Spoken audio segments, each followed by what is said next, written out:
Éco-Afrique. 26 minutes d'économie africaine en particulier.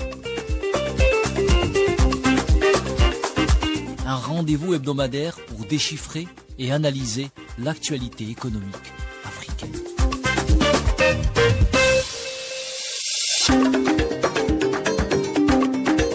Chers auditeurs d'Ifriqiya FM, bien bonjour à vous. Je suis content et ravi de vous retrouver ce matin pour Éco-Afrique, votre émission économique sur Ifriqiya FM. Alors notre sujet d'aujourd'hui, c'est l'IATF toujours, mais l'IATF est la production, l'industrialisation. Et si le vrai défi de l'Afrique n'était pas seulement de commercer, mais d'abord de produire. L'IATF, la foire du commerce intra-africain, se veut plus qu'un simple marché, c'est une vitrine de ce que l'Afrique fabrique, conçoit et transforme. Dans un continent souvent dépendant des importations, valoriser le Made in Africa devient un enjeu stratégique. La prochaine édition de l'IATF prévue en septembre à Alger pourrait marquer un tournant, car produire africain, c'est aussi changer les mentalités, soutenir les chaînes de valeur locales et investir dans l'innovation. L'IATF peut-elle incarner ce nouveau récit économique? Nous allons le voir avec Mahfoud Koubi, notre analyste en économie. Bien le bonjour à vous, Mahfoud Koubi. Bonjour Abdelmalek. Bonjour. Mzoura Al-Hiani, chef d'entreprise. Bien le bonjour à vous, Mzoura Al-Hiani. Bonjour. Bonjour. Et Samuel Akimana. Bien le bonjour à vous, Samuel Akimana. Vous êtes chef d'entreprise également. Bonjour. Bonjour. Alors, je le disais, je commence par vous, Mahfoud Koubi. On va parler production, industrialisation et IATF. Quelle est aujourd'hui la part de la production africaine dans les biens consommés sur le continent? Très faible. Très faible. Globalement, plus particulièrement dans les produits de l'industrie et des produits de haute technologie. Si la chose dans le domaine de l'agriculture est à relativiser, quand bien même dans les produits de première nécessité et des produits stratégiques tels le céréales, les besoins sont énormes. Je dirais que, objectivement, la production africaine est... il faut bien qu'on se mette d'accord. Donc, toute production qui nécessite transformation, pas la matière première. Hein. Donc, pour que les choses soient claires. Donc, les taux d'intégration sont relativement faibles en Afrique. Et l'Afrique reste dominée par une structure des économies basées sur les extractions en matière d'échange et sur les matières premières et des produits à très faible valeur ajoutée. Ce qui nous permet de faire le constat et surtout de déterminer les éléments importants sur lesquels on devrait agir. On devrait agir sur l'organisation de l'économie africaine, parce que c'est une économie qui est assez mal organisée. Je parle globalement parce qu'il y a certains pays qui sont sérieusement différents de la majorité des autres pays. Hein. Donc, qui se distinguent, oui. Voilà. C'est une production qui a besoin d'énormes transformations en termes d'infrastructures, qui a besoin énormément d'énergie. Et un des défis les plus importants aussi, c'est donc de doter les pays africains avec suffisamment d'énergie pour qu'on puisse parler de production et de transformation. Et donc, si on part de ce constat, je dirais qu'un grand travail nous attend. Nous attend, pour édifier les plateformes nécessaires à transformer notre propre matière première, parce que jusqu'à présent, on exporte en moyenne 70 à 80% des matières premières. On ne transforme que 20% en moyenne dans les meilleurs des cas. Exactement. Donc, réorganiser l'économie, mettre en place des stratégies et mettre en œuvre des programmes de transformation de l'économie. C'est ça le socle sur lequel pourrait se construire dans le moyen et le long terme l'amélioration du commerce africain. Parce que une affaire de transformation nécessite du temps. Et nous, Africains, jusqu'à présent, on a eu des logiques très court-termistes. Oui. Ce qui a fait que d'échec en échec, d'insatisfaction, on essaie de rattraper le temps perdu. Il nous faut maintenant de faire le point convenablement et de mettre les politiques qu'il faut. Et ces politiques, il faut les dire, c'est des politiques à moyen et long terme. Faire avoir des taux de commerce de 45-50%, c'est un objectif qui, à mon sens, ne peut se réaliser qu'à 50 ans, 60 ans de la date d'aujourd'hui. Ça, c'est on travaille sérieusement. Maintenant, quand on laisse à côté les logiques immédiates, très optimistes des fois, qui n'est pas construite sur un diagnostic sérieux et qui n'est pas construite sur des stratégies bien ficelées. Le côté émotionnel a toujours pris le dessus. Chez les Africains, on est comme ça, on est plein de volonté, on est très optimiste, et souvent c'est quelque chose qui nous laisse un petit peu sur notre faim en termes de professionnalisme. Je pense qu'on a assez d'expérience aujourd'hui, on a plus de 60 ans d'expérience, marquée par plein de réalisations. Beaucoup d'échecs aussi, il faut le dire aussi. Donc il faut voir la réalité telle qu'elle est, ambitionner de construire une zone commune d'échange passe nécessairement par une transformation de notre économie qui doit aller vers la production et l'intégration. Exactement. Moi, j'aimerais ajouter quelque chose, c'est parce que on ne peut pas parler aujourd'hui de commerce intra-africain sans production. Parce que s'il n'y a pas de production, il n'y aura pas de commerce intra-africain. Si on se limite à échanger nos matières premières entre voisins, ça veut dire que c'est un non-sens, il n'y a pas de sens. Oui, on va échanger comment déjà, le problème qu'on a aujourd'hui, c'est que on produit presque les mêmes matières premières entre pays africains, donc il n'y a pas de complémentarité, il n'y a pas d'intérêt sur les produits de l'autre.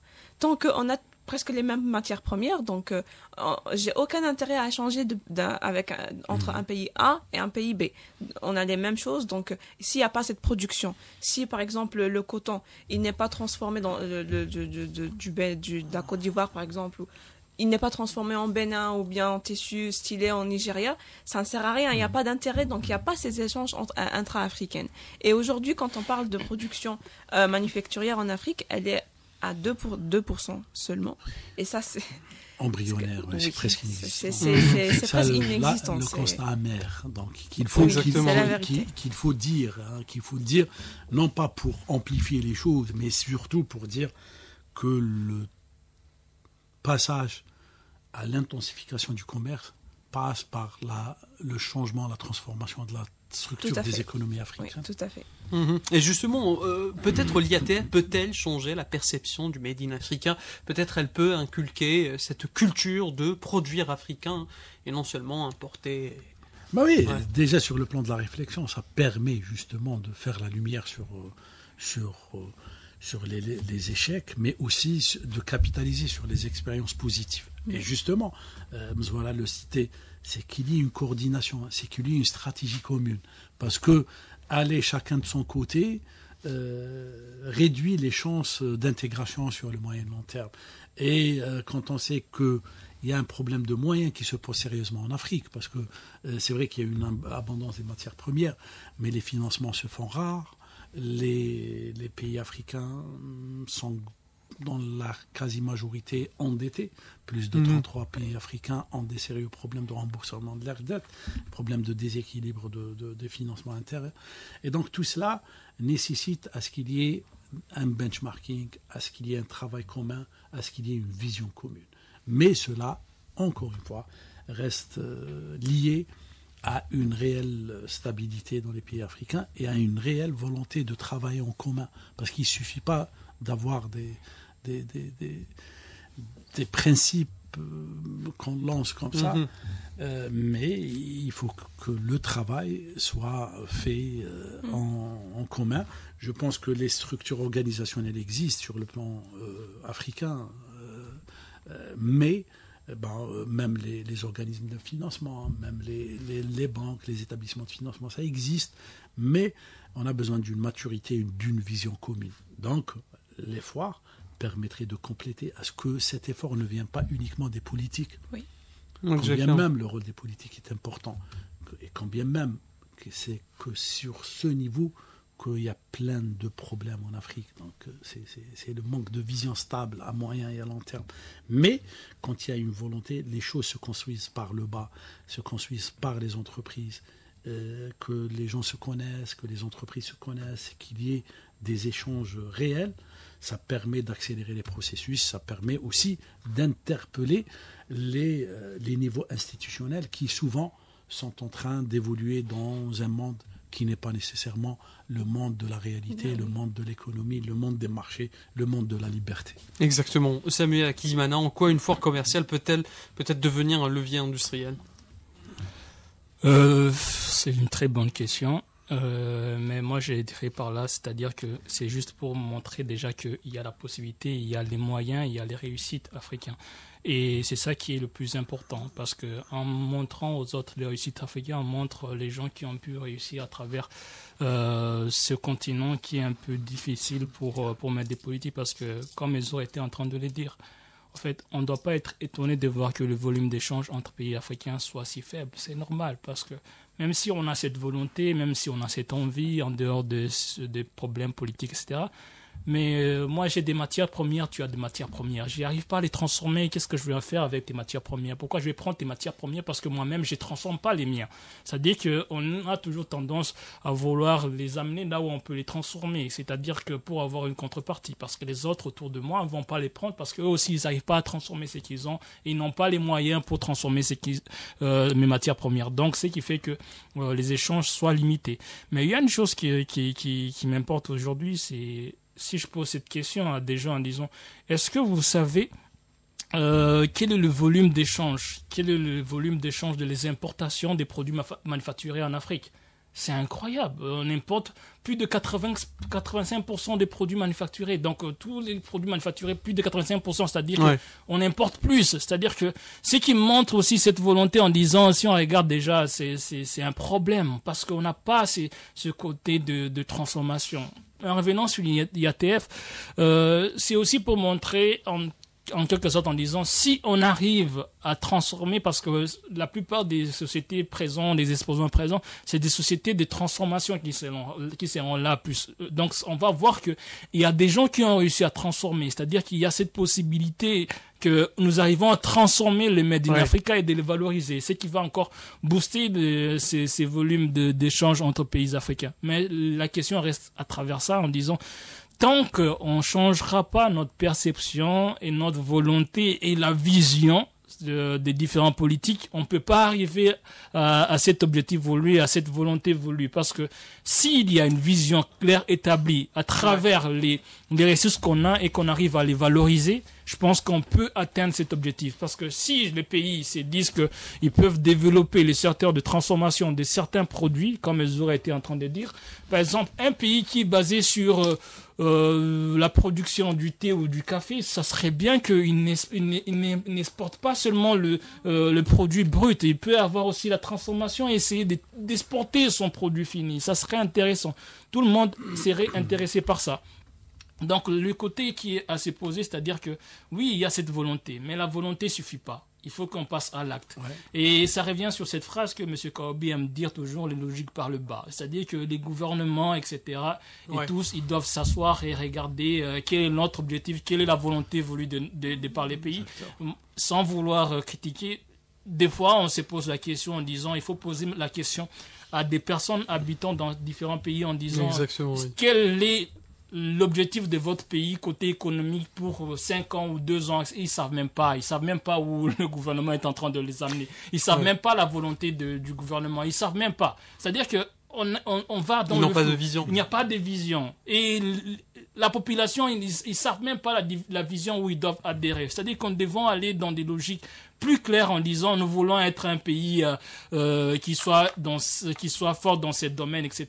Ainsi même les acteurs économiques ils seront où se placer, où investir. C'est-à-dire que lorsque la vision est claire et que toute chose est claire, je pense qu'il y aura plus d'intérêt à des investisseurs d'investir dans certains pays, parce que des fois dans certains pays il n'y a même pas de vision claire, ils savent même pas où ils sont en train de partir, donc il y a le flou.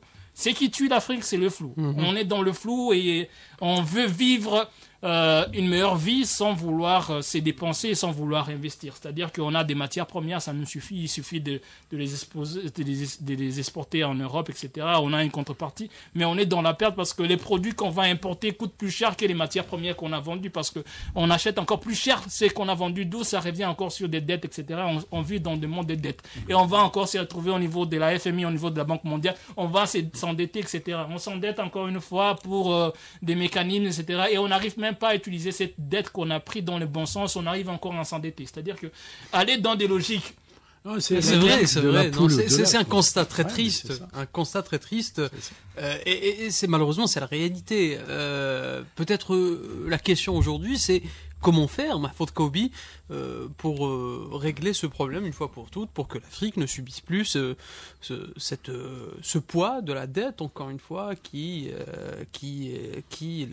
la population qui paie le prix. Hein. Oui, encore une fois, le manque de vision, l'instabilité et le fonctionnement des systèmes en interne, sans volonté à moyen et long terme de transformation réelle, a joué de très mauvais tours à l'Afrique.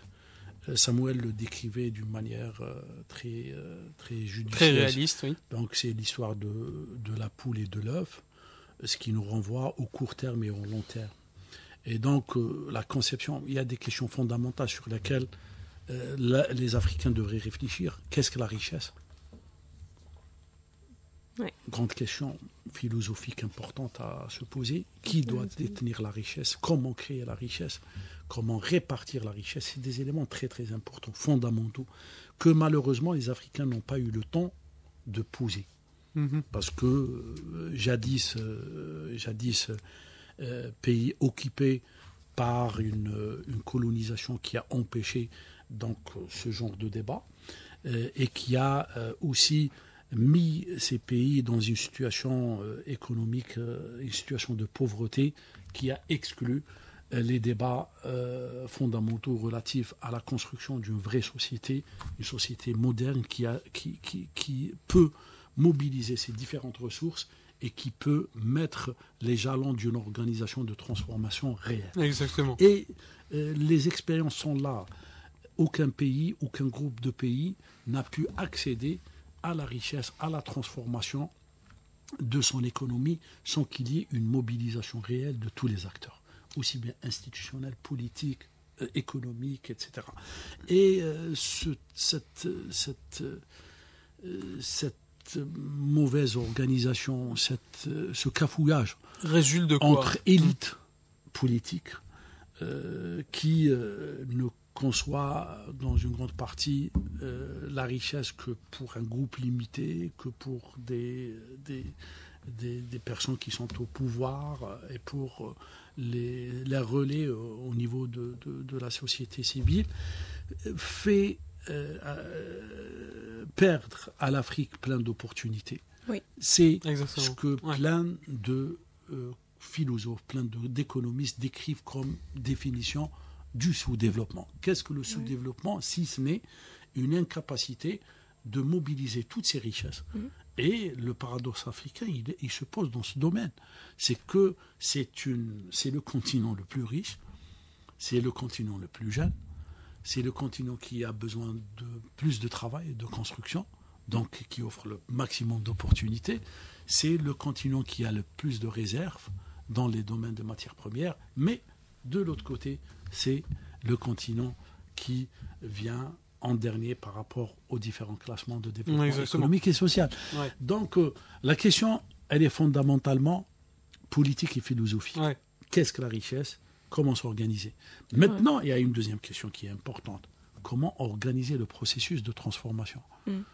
Les processus de transformation, ce n'est pas des effets de mode. Ce n'est pas des choses avec lesquelles on veut épater.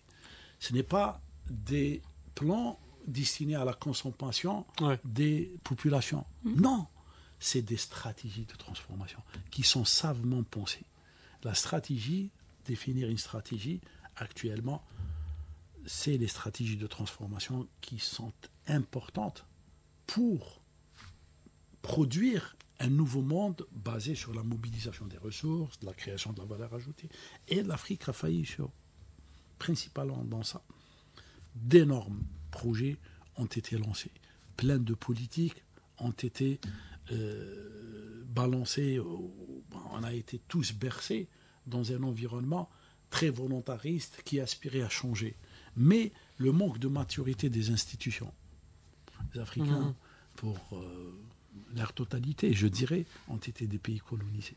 Et donc ça a joué énormément sur ce manque d'accumulation d'expérience, sur ce manque d'édification d'institutions savantes, donc qui apprennent, qui sont construites sur le savoir, et non pas sur des organisations nouvelles, mais qui trouvent leur origine dans des organisations tribales, perverties par de la colonisation, il faut le dire, encore une fois. Parce que l'Afrique nous interpelle, le développement nous interpelle, ce qui se passe au monde aujourd'hui nous interpelle. Et c'est sur ce terrain-là que doit se construire la transformation africaine.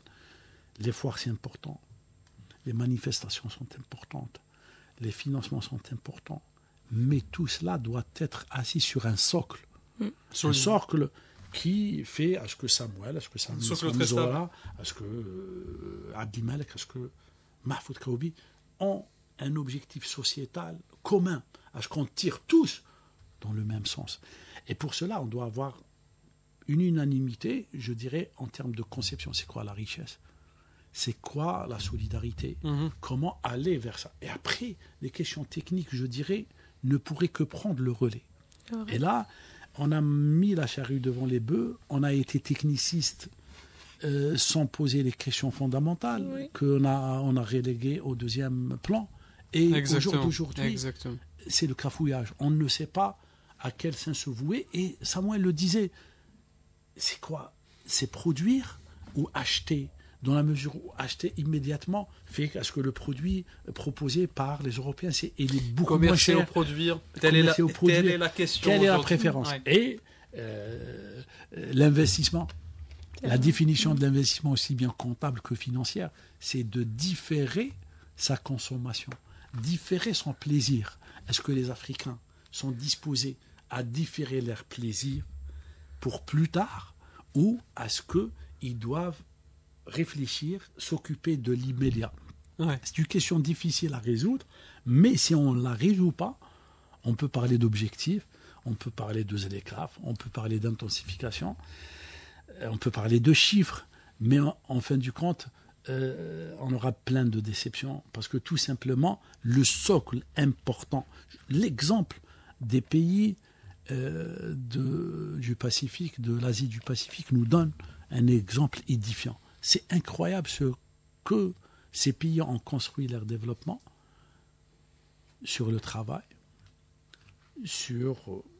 ils ont tranché cette question de richesse, d'égalité, de justice, parce que sans justice, sans liberté, sans règles qui doivent définir l'excellence et la compétition, l'économie ne pourrait pas fonctionner.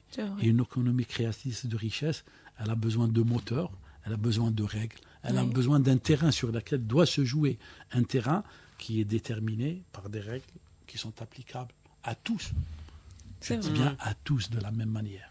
Et à partir de là, je pense que les Africains sont assez grands, sont assez intelligents, ont assez de force, ont assez de moyens pour produire.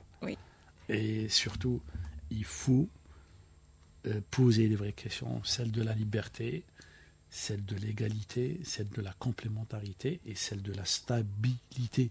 Qu'on arrête de penser à ce que les populations africaines doivent être sous tutelle. Elles ne sont pas assez matures pour penser leur devenir et leur transformation. Et ces questions-là sont importantes, à mon sens, si on veut vraiment s'émanciper de nos contraintes, s'émanciper de notre manque de volonté d'aller vers un avenir meilleur. La contrainte, elle nous vient de l'extérieur, certes, mais elle réside surtout en nous. Et en nous, entre élites qui ont des conceptions très privatives, très limitées de la richesse et qui ne sont pas assez partagées par les populations et les différents acteurs. Les synergies sont importantes, l'unanimité, les débats de société sont importants et un développement ne peut parvenir que d'une société émancipée, Exactement, mature, pas sous tutelle. Je dirais, oui. Je m'excuse, juste, je voulais rajouter un point parce que M. Kaoui, ce qu'il disait, c'est vrai. Et aujourd'hui, surtout, quand on parle de dette, on ne peut pas parler d'industrialisation, on ne peut pas parler de commerce sans relever cette question de dette qui est généralement, dans la plupart du temps, qui est tabou, on n'en parle pas. Alors qu'il faut la mettre, cette question, à table, à découvert. Donc, je pense qu'aujourd'hui, les pays africains, ils doivent renégocier leurs dettes intelligemment. Ils doivent créer ce qu'on appelle des joint ventures, peut-être des projets, rembourser la dette avec des projets. Par exemple, parce que déjà 65% du PIB de plusieurs pays africains, c'est des dettes. Alors que dans ces dettes même, 50%, ce sont des dettes dénominées en dollars ou bien en devises étrangères. Et ça, au lieu de rembourser au pays directement en cash, par exemple à la Chine, au lieu de rembourser 500 milliards de dollars en cash, pourquoi ne pas créer un projet et puis les bénéfices générés de ce projet ça profiteront justement à la population. Et l'idéal aurait été celui-là. Oui. Parce que si on avait pourquoi on s'endette? On se dette pour financer un projet. Et la logique des choses, c'est que les ventes du produit, du projet permettent de rembourser. Et donc, c'est ces problèmes de main. Donc, quand on s'endette, quelle est la richesse, on doit débattre des choses importantes. Et je pense que la question qui fait peur actuellement, la dette, s'il y avait un consensus entre Africains, de dire qu'on va se sacrifier, qu'on va se mobiliser, comme on l'a fait pour notre indépendance, on va justement prendre notre indépendance par rapport à l'endettement. Mais ça suppose le même engouement, la même logique, mais avec beaucoup plus de raison. Pas uniquement de la passion. La passion, elle est importante pour faire le changement, mais qu'elle soit structurée et qu'elle permet surtout à l'excellence d'émerger, que ce soit dans le domaine de l'entreprise, que ce soit dans le domaine de la gouvernance. Exactement, l'objectif, ça serait la souveraineté économique. Oui. Tout à fait, Abdelmalek. J'aimerais ajouter une chose. Ça me touche à cœur parce que ça me touche ce que vous étiez en train de dire, M. Karoubi et Anizora. Vous savez, une des choses, on doit se poser aussi la question. Si on regarde la France, c'est l'un des pays les plus endettés, plus que certains des pays africains. Quand on regarde les États-Unis, exactement. C'est-à-dire qu'il faut que nous partons dans le logique où nous devons savoir comment créer de la richesse. En fait.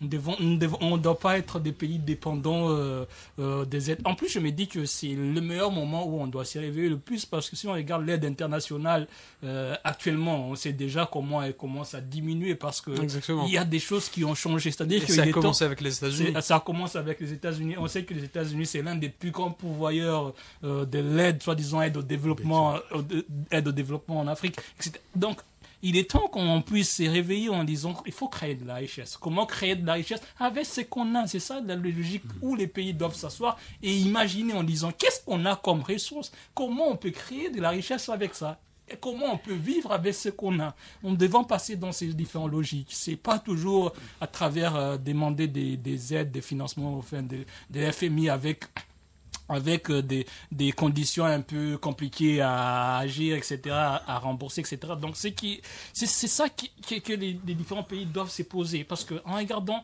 les États-Unis, la France, etc., et tous les autres là, c'est ça qu'ils font. Comment créer de la richesse malgré les dettes et ce qu'ils ont comme contrainte? Et c'est pas peut-être aller dans certains pays d'Afrique et prendre leurs ressources. Donc, ce qui est le plus important, c'est ça. C'est-à-dire que nous devons savoir comment créer de la richesse avec ce qu'on a. Et j'étais vraiment passionné par ce que aussi M. Karoubi était en train de dire. Et moi, j'aimerais dire aux différents auditeurs en disant El Hadj, c'est ça qu'on dit, on dit El Hadj, M. Karoubi, il a un chronique, donc si vous voulez l'écouter, c'est très intéressant ce qu'il dit, il faut l'écouter.